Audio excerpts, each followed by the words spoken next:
여러분 안녕하십니까? 홍진TV 미국에서 보는 세상 이야기의 저는 시애틀 타크마 홍진입니다. 거의 한 달 만에 방송을 합니다. 한 달 동안에 굉장히 많은 일이 있었습니다.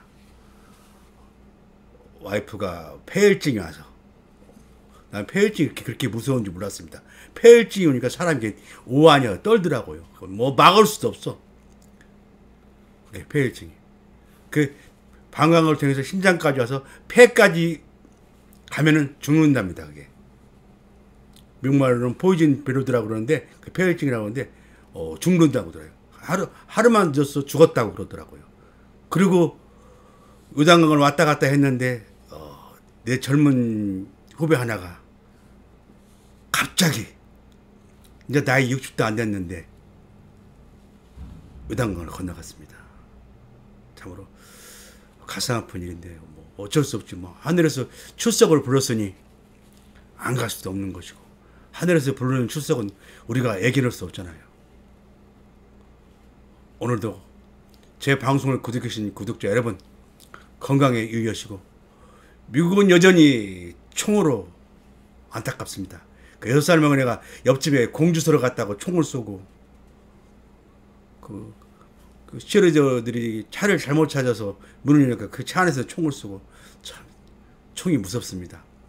그런 가운데 오늘은 유럽 EU 국가들의 연이은 중국 방문, 거기에 대해서 얘기할까 합니다.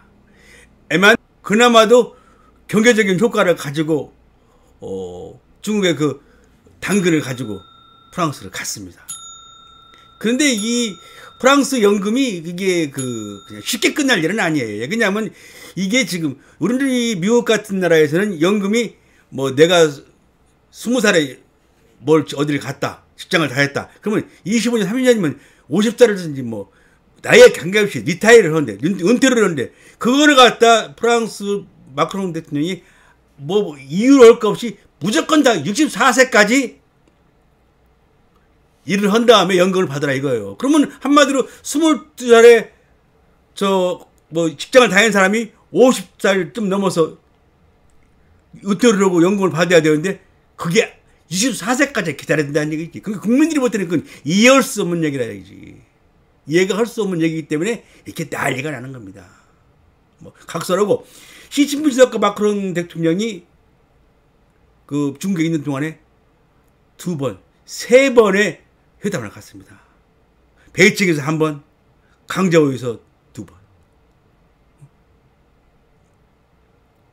이게 뭐 장소를 옮겨가면서 아주 황제 대접을 하면서 회담한다는 것이, 그 중국이 러시아 푸틴 대통령, 그 다음에 인도 대통령, 총리, 이런 사람에는 특별되어있는 않거든. 그런데 그 이후에 프랑스 대통령, 마크롱 대통령을 아주 극대하게 환대를 했어요.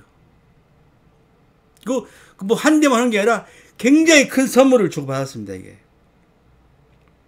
유럽 에어버스 항공기를 160대를 중국 구매를 했고, 헬리콥터 50대를 사들이면서 아주 수십조 원의 계약을 체결했어요. 프랑스 전력공사 LETF를 해외 풍력 발전 프로젝트에 공동으로 하기로 합의를 했고, 프랑스의 나스턴 기업의 각종 산업 장비도 중국에서 다 막 어느 정도 막 사주기로, 얼마든지 사주기로 구매하기 합의를 했어요. 프랑스를 볼 때는 이건 진짜 난리가 난 거지. 중국이 그렇게 갑자기 사주니까. 그리고 이번에 일부러 그걸 위해서 프랑스 마크롱 대통령이 프랑스 경제사절단을 다 데려가서 거기서 다 이 계약을 성사시킨 겁니다, 이게. 예. 이 불만된 프랑스의 그 국내 그 국민들의 불만을 좀 해소해 보려고. 그리고 프랑스 중국의 4톤어치 컨테이너를 수주하기로 16대를 계약을 했어요. 그리고 에어버스의 그 중국 투자, 천진에 같이 투자하기로, 공동 투자하기로 또 계약을 체결했습니다. 그런데 여기서 문제는 뭐가 문제냐면 계약 체결은 좋고 다 좋은데 미국과 유럽이 축이 드는 서방 세계 자유민주주의 국가의 이런 그 것들이 중국의 경제적인 그 도움으로 인해서 권위 주기고 독재적인 그런 것들이 미국과의 앞으로의 그 국제 사회에서 굉장한 갈등을 부족하다는 얘기입니다. 이게 이유는 인터까지 전반적으로 다 미국 편에서 같이 했는데 경제라는 것이 정치는 같이 했지만 경제라는 것 때문에 중국에 손을 벌리는 시점이니까 이게 끝마무리에는 꼭 미국과 중국의 갈등이 되는 것이죠. 왜 이런 말이 나왔냐면 2019년까지만 해도 유럽 EU에서는 이 중국을 아주 체계적인 경쟁자로 지목하고 중국을 아주 등을 돌리는 상태였어요. 이게. 그러면 아주 러시아를 막 그 경제 제재하면서 중국을 경제기를 굉장히 막 아주 높여서 갖고 중국을 굉장히 적국 버금가는 그렇게 나라로 생각했다고. EU에서. 그런데 이게가 작년 11월부터 우크라이나 전쟁이 발발하고 난 다음에 작년 11월부터 미국한테 그렇게 가까웠던 유럽이 서서히 뭔가 이게 약간의 이상한 조짐을 보입니다. 작년 11월 달에 독일 총리가 대규모 경제 사절단을 이끌고 중국을 방문합니다. 여기서 중국 시진핑 주석이 아주 큰 환대를 받고 여러 가지 경력 체계를 하고, 왜냐면 그동안의 코로나로 인해서 유라시아권 그 경제가 조금 약간 흔들렸거든. 그러면서 그 체계를 했고, 또 스페인 총리가 갔고, 그 다음에 5월달, 6월달에는 조르지 멜로니 이탈리아 총리도 중국을 방문한다고 그렇게 얘기를 하고 있습니다. 근데 이 모든 유럽가들의 행동이 솔직히 좀 이율 배반적이거든. 조금은 좀 비상한 얘기지. 그렇게 미국이 해구산에서 미국을 그렇게 전적으로 믿고 미연인 사람들은 미국 편을 들었던 이유가 중국의 인권을 막 얘기하고 막 그렇게 중국을 몰아붙은 이유가 하나씩 중국을 슬슬 방문을 해갖고 경제적인 이득을 보고 있는 거야. 이게. 근데 유럽의 한편에서는 이거 중국에 너무 가까이 간다. 경계에 목숨을 냈는데도 자국의 이익 때문에 어쩔 수 없이 중국에 손을 벌리게 되는 거야. 그러면서 정치와 별개로 중국은 또 다른 유럽의 경제적 파트너야 이거예요. 유럽과는 디커플링이 필요가 없다는 얘기지. 탈동조화가 될 수 없다. 경제 협력을 가지고 같이 간다는 얘기예요. 그래서 정치에 대한 것은 미국과 같이 하되 경제에 대한 것은 중국에게 손을 벌리겠다는 걸 아예 대놓고 이번에 유유에서 한 겁니다. 프랑스, 독일, 스페인, 이탈리아까지. 근데 이것도 유럽을 또 막 크게 말할 수 없는 것이 경제적인 그 큰 문제가 걸려있기 때문에 각국의 그 경제가 걸려있기 때문에 이게 중국을 또 한 칸에 자를 수도 없어. 이게 진짜로 이게 필수 불가결이야. 계획 같은 존재라고. 어떻게 보면 좀 먹기도 불편하고 버리기도 불편한 그런 관계라고. 지난해까지 EU의 중국에 대한 수출이 10%입니다. 미국에서 20%, 미국은 20%. 그래서 수출은 떨어져요. 그런데 중국에 수입하는 것들의 그 차이를 보면은 수입하는 양이 유럽에서 차지하는 비용이 23%입니다. 이게 중국에서 수입품의 23%를, 유로의 23%를 중국에서 수입한다는 얘기고, 그게 미국에서 수입하는 양은 13%밖에 안 돼요. 전체에서. 이게 23대 13이에요. 수입 비율이. 유럽에서 소비되는 공산품의 35%가 다 중국산이에요. 이게 유럽의 제조업을 중국으로 이사해서 거기서 다 생산을 해내는데 솔직한 얘기로 그게가 말이 유럽산이지 다 중국산이라는 얘기입니다. 그게. 공장을 옮겨서 거기서 제품을 생산하기 때문에. 게다가 히트르, 리튬 등 전략적 원자재가 유럽의 중국에 대한 원자재의 그 의존도가 약 90%예요.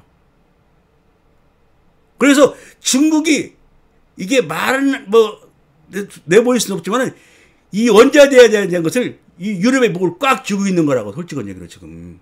그러니까 중국과의 관계를 그렇게 한 칼로 자를 수가 없다는 얘기지. 원자재 수급이 만약에 중국에서 잘라버리면 이 중국의 그 원자재 수입이 잘라진다? 그러면 이 유럽 나라는 난리가 나는 거예요, 이게.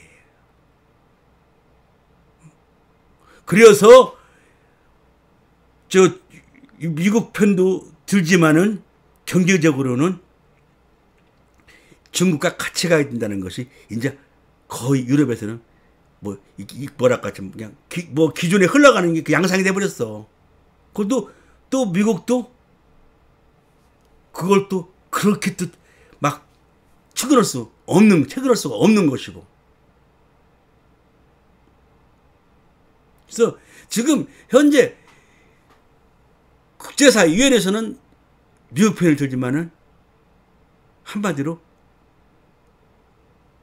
경제에서는 중국에 손을 벌릴 수밖에 없는 것이 유럽 각국 나라들의 실정입니다. 왜?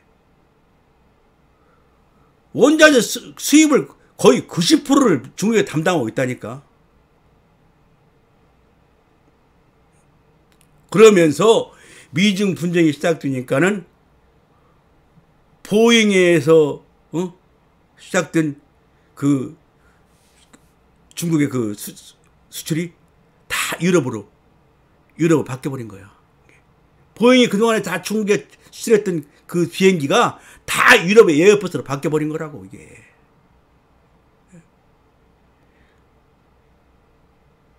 이제 이 보잉의 비행기뿐만 아니야. 자동차, 각종 인프라 사업들, 모든 분야에서 유럽이 미국보다 중국한테 지금 의존을 하고 있다. 이겁니다. 근데 또 이 중국도 이 물량을 무기로 해서 유럽을 다 이 코를 끼고 있는 거예요, 지금. 왜 그게 뭐냐? 나중을 위해서. 이게 이 경제적 발판을 유럽에 내리는 순간 그게 코가 끼는 거거든. 끼는 거라고. 경제적 관계가 많이 틀어진다. 그러면 모든 공산품의 이 생산에 유럽에 막대한 시장을 주기 때문에 어쩔 수 없이 앞으로 뭐 언제까지라고 기간을 정할 수도 없고 유럽과 중국과 관계는 경제적으로는 같이 가진다는 이런 얘기입니다. 이게 유럽도 절대적으로 중국과의 관계 악화를 원하지 않아요. 중국 역시 주의 사이에서 미국을 견제하려면은 그쯤 몇 표가 미국을 견제하기 위해서 유럽을 원자재로 묶습니다. 지금 경제권 안에, 중국의 경제권 안에 유럽을 가두려는 거예요. 지금 이게. 그게 유럽에서는 지금 어쩔 수 없이 미국과 중국을 놓고 양쪽 줄타기를 하고 유줄타기를 하고 있는 겁니다.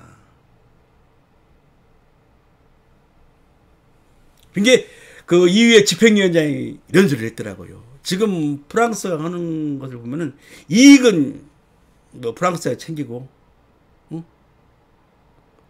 다른 나쁜 일은, 다른 나라가 또 감수를 하고, 그래서 극합, 백합, 이런 말이 나온다고 그 집행위원장이 말하고 있습니다.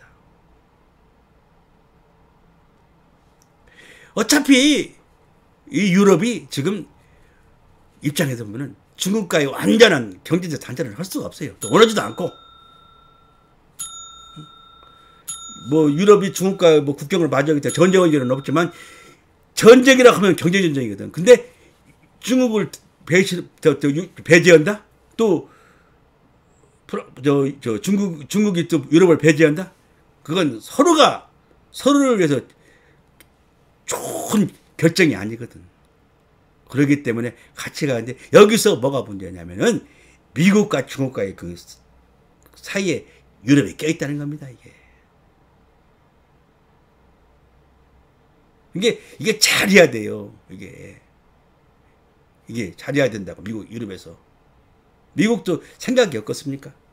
여러 가지 대안이 있지만은 지금 같은 배를 탔기 때문에 지금은 그 어떤 내용도 얘기를 않지만 지금 미국도 굉장히 유럽한테 불만이 많다고요. 근데 그걸 겉으로 내놓지 않지.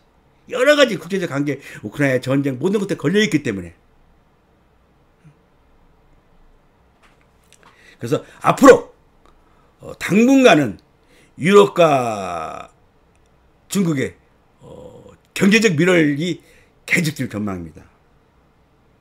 그리고 중국은 할 수 있다면 아주 황토에서 뽑았던 진흙에서 뽑았던 당근을 깨끗이 써가지고 유럽에다 줄 예정이고요. 왜? 좋은 당근으로만. 왜? 나중에 또 써먹을 때가 있으니까. 그래서 유럽에 대한 그 중국의 지금 새 판이 시진핑 주석에서 짜지고 있는 겁니다. 이게 지금. 서서히 아프리카, 아시아 모든 대륙에서 중국이 서서히 준비했던 것을 유럽에 또 다시 판다의 대나무를 또 유럽에 심는 겁니다. 앞으로 중국 시진핑 주석이 심은 판다의 대나무가 유럽에서 어떻게 클지는 잘 모르겠으나 당분간은 중국의 대나무가 유럽에서는 클 예정인 것 같습니다. 오늘도 제 방송을 구독해주신 제 구독자 여러분 대단히 고맙습니다. 조금이라도 도움이 되셨다면 좋아요, 구독 부탁드리겠습니다. 감사합니다.